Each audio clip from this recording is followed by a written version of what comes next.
अस्सलाम वालेकुम व्यूअर्स अच्छी उम्मीद तुम सो ठीक पे असल पे अल्लाह ताला थन प्रत कंस ठीक बिस्मिल्लाहिर्रहमानिर्रहीम अजिच रेसिपी मोमोज तम खतर नमुत ऊट ये बानस मज यम अंडो असल पे कर मोमोजो खतर तैयार तुम वुचित अत असल पे मांड दी ये अटिस मांड दी अत बनो डो यह थो ये बानस मज अत मथो पे तेल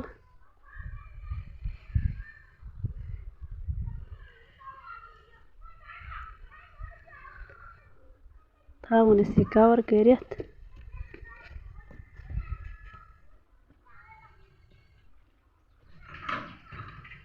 षटो योरकन यह तख्तस पे यह माज अत करो नुक नुक लकट लकट पीस बनाओ अत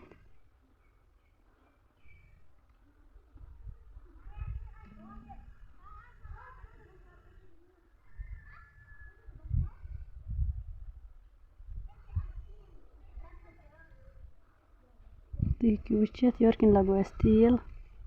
करो गरम बिस्मिल्लाहिर्रहमानिर्रहीम यह करो फ्राई असल पे अत करो मसाल ते ऐड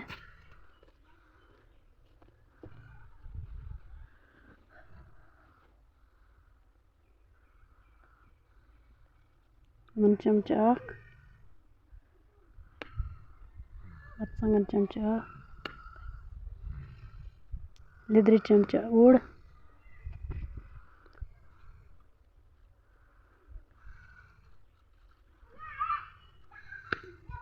सोप पाउडर ओड चमचा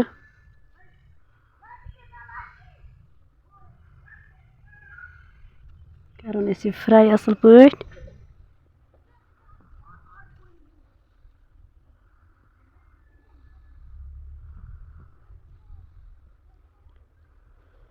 योरकन ऊट नमुत गोडनेथ थोमुत कवर कर अत बनाओ लकट लकट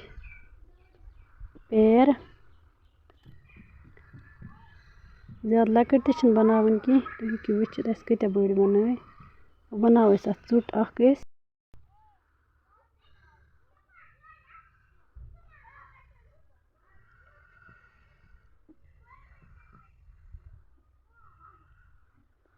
ये दमो शेप गिलास सत दिथ शेप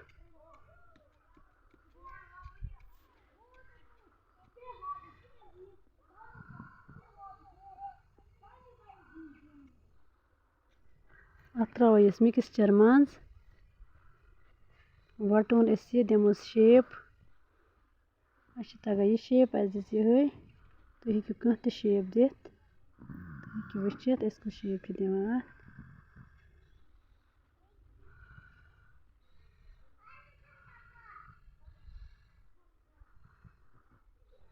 वुचित इथे पे करो सारी तैयार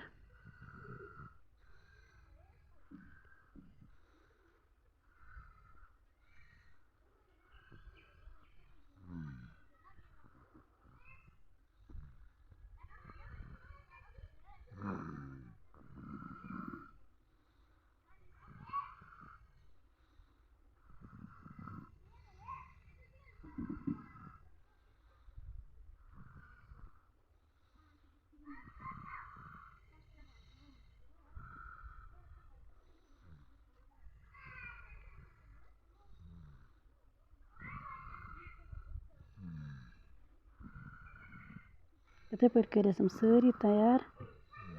योरकन राइसो की बान अत मोत तेल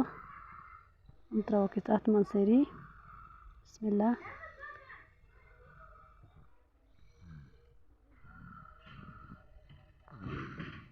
राइस मज गोडनेथ थोमुत आब बॉयल कर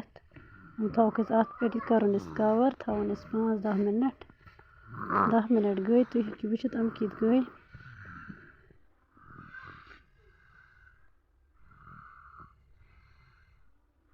हम हेको इत पे खेत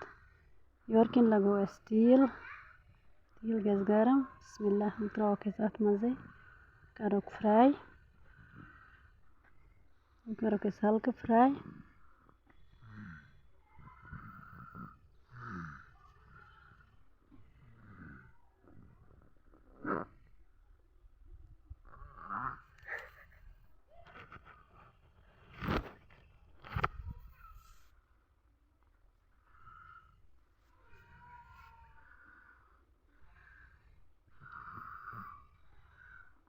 हम गई फ्राई कड़ो नेबर अम मज।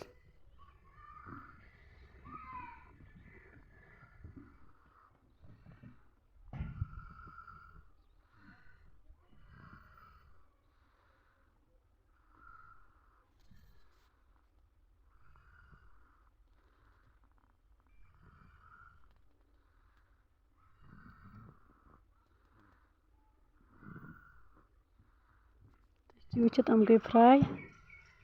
सन मोमोज रेडी।